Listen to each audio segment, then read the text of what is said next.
Good afternoon, Applewood. It's Mr. Unkelfer with the next few chapters from Escape from Mr. Lemoncello's Library. I will be reading chapters 40 through 43 today. Here we go with chapter 40. Really? Kyle was astonished. You've got nothing? Well, said Curtis, the only connection I can see is Thomas Wolfe wrote Look Homeward, Angel, and Lewis Carroll wrote Through the Looking Glass. Both titles have the word look in them, but the two books are otherwise completely different. The authors as well. Kyle and his whole team stood in stunned silence until Sierra started jumping up and down. Of course, she shouted. Your time is up, announced Dr. Zinchenko. Okay, Kyle said to the computer screen. Thanks, Curtis. That was, really helpful? It was, said Sierra, daintily clapping her hands together like a very polite seal. The computer screen faded to black. What's up? Asked Miguel. I think I know how to crack the statue code. There's a code? Said Akimi. Who knew? It'll take time, said Sierra, and I need a computer. Oh, okay, said Kyle, who was sort of shocked to see Sierra so completely jazzed. We'll be in our meeting room putting together a list of new Dewey Decimal numbers from the Bibliomania cards so we're ready to hit the ground running when the doors reopen at 10 tomorrow morning. While Sierra settled in at a desktop computer pad, the rest of the team returned to the Bibliomania board game. We should just start flipping over cards and putting together a list of call numbers, Kyle suggested. Sounds like a plan, said Akimi. She plucked the purple card out of the pile. Lose a turn was all that was printed on the other side. Try a different color, argued Miguel. Akimi flipped a blue card. Take an extra turn was printed on it. So Akimi flipped over all the other blue cards while Miguel flipped over all the purples. The purple cards all said lose a turn. The blue ones all said take an extra turn. Kyle had been checking out the red and maroon piles. The reds all say pick a yellow card, he reported. The maroons say grab a green. The grays do the same thing, said Miguel, only they say pick a pink. The tan cards say go grab an orange. So that leaves the colors we've already played. Kyle flipped over a yellow card. In the square root of 48,629.20271209. What the, said Akimi. Hang on, said Miguel. There's a calculator app in this desktop computer. Kyle read the rest of the card. Find half of 4-40-30. Well, that's 2-20-15 again, said Akimi. And the square root of 48,000 whatever is 220.5203, said Miguel. The King James Bible we already found. Akimi flipped through the rest of the yellow cards. Same with these. They all send us to the religious section to find that Bible verse. Ditto with the greens, reported Miguel. All clues leading to bird songs, warbles, and whistles. And all the pinks lead back to 027.4, said Kyle. I guess they really wanted to make sure we found Get to Know Your Local Library. Which leaves the wild card, said Akimi. She examined the orange deck. Find a rhyme for cart and paperbacks, smart and zodiacs, tart and potato sacks. The arts and artifacts room, said Miguel with a sigh. Where, Akimi continued, we need to find a rhyme for Randy, Sandy, or Brandy. The Willy Wonka candy, said Miguel. So, said Kyle, I'm guessing the Bibliomania game was only supposed to help us find the four other clues we've already found. But we need to know more numbers, said Miguel, because a library should be a no place for nobodies. When Miguel made his pun, Kyle and Akimi both groaned. But then Kyle thought of something. This is why Mr. Lemoncello called our time out a bonus. He knew we'd need a ton of time to find a new source of numbers. Just then, Sierra burst into the meeting room. You guys, I found a whole bunch of new numbers. What? Said Kyle, Akimi, and Miguel. Where? Up on the ceiling. Chapter 41. You need to look up at the Wonder Dome, said Sierra. Huh? Said Kyle. Sierra and her whole team were standing together outside the community meeting room B. She hadn't been this happy or excited in a long time. Sierra, said Akimi, why exactly are you suggesting we all give ourselves a crick in the neck by staring at the ceiling? Okay, this is a game some of us play online called What's the Connection? I put up a list of authors, and you have to figure out how they're linked by titles of their books. Whoa, said Akimi, sort of sarcastically. Sounds like fun. It is, but believe me, it's not easy. What'd you figure out? Asked Miguel. Well, like Curtis said, Thomas Wolfe wrote Look Homeward, Angel, and Lewis Carroll wrote Through the Looking Glass. That got me thinking. And running computer searches. Stephen Sondheim wrote a book called Look, I Made a Hat. Maya Angelou wrote Even the Stars Look Lonesome. And Sunitimus Bosch wrote This Isn't What It Looks Like. They all have look in the title, said Kyle. What about the other 5 authors? Asked Akimi. Did they write look books too? No, they're up there for a different word, huh? Booker T. Washington wrote Up from Slavery, and Shel Silverstein wrote Falling Up. And Dr. Seuss, said Kyle, great day for Up. George Orwell did Coming Up for Air, and Todd Strasser has a book called If I Grow Up. So the 10 statues give us 2 words, said Miguel. Yep, look and up. So I did. I looked up at the Wonder Dome. There. Did you see it? That string of numbers that just drifted across the 200 screen under the Star of David.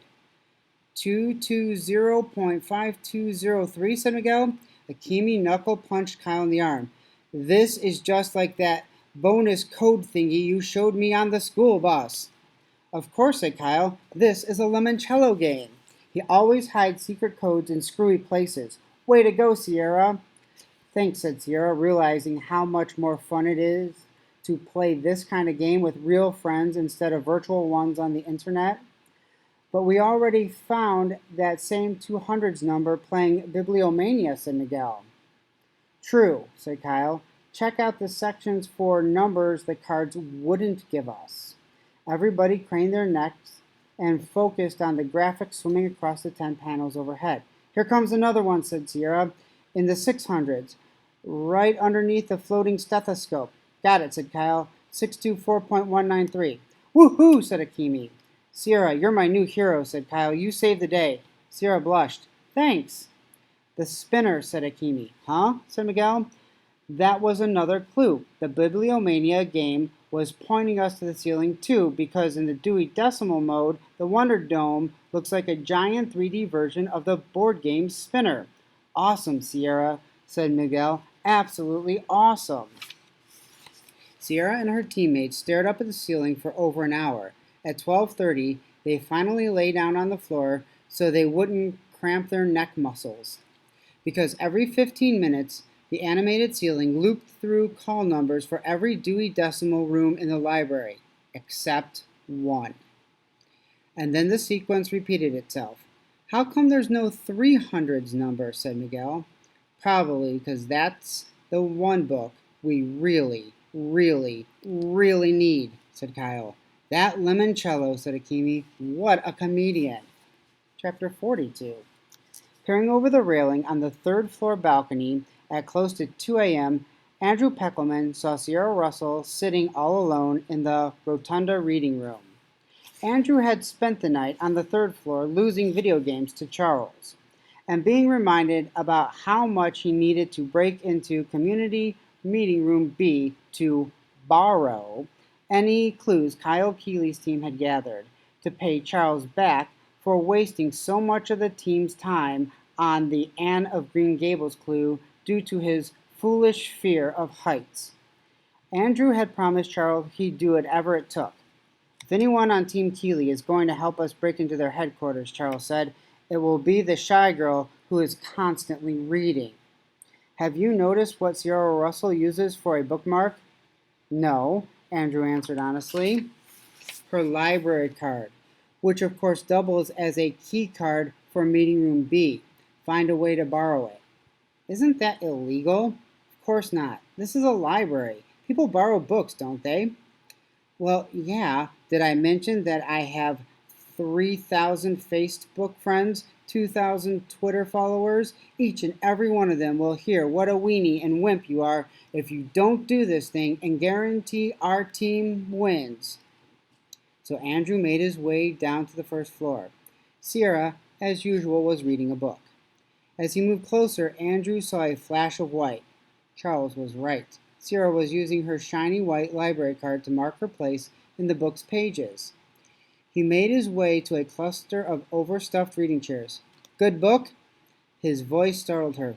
Oh, hello, yes. Mind if I join you? He slid into a crinkly leather seat opposite Sierra. So, what are you reading? Charlie and the Great Glass Elevator by Roald Dahl. Oh, yeah, I heard about that book. Where's the rest of your team? They went to bed. Want to get up bright and early before the doors on the second floor open again. Yeah, Haley and Charles conked out too. Guess it's just us bookworms, huh? Well, it is kind of late, said Sierra. I'm going upstairs and... May I take a look? At your book. I've never actually read it. I just tell people I have. Oh, sure. Sierra handed it to him. Thank you. Andrew whipped through the pages until he found the spot where Sierra had tucked in her library card. Wouldn't it be cool if this library had a flying elevator like in that Willy Wonka movie? Especially if you could use it to crash through the roof like Charlie and Wonka did. That'd be a pretty cool way to escape from the library, huh? Yeah, I guess. That was when Andrew made the switch. He slipped his library card into Sierra's book and palmed hers. Charles would be so proud of him. So, he said, closing the book, did you ever read The Elevator Family? No, I don't think so. It's all about this family that lives in the elevator of a San Francisco hotel. Let's just say the book has its ups and its downs. Andrew laughed hysterically because it was one of the funniest jokes he knew. Sierra sort of chuckled. He handed back her book. Overhead, the Wonder Dome dissolved out of its Dewey Decimal mode and with a swirl of colors became a bright green bedroom with a pair of red-framed windows looking out on a blue night sky with a full moon and a blanket of twinkling stars. In the great green room, there was a telephone and a red balloon and a picture of a cow jumping over the moon. The ceiling had become the bunny's bedroom from Goodnight Moon. The quiet old lady bunny in a frumpy blue dress hopped into the rotunda reading room. 2 tiny cats followed her. Great, said Andrew. Another stupid hologram.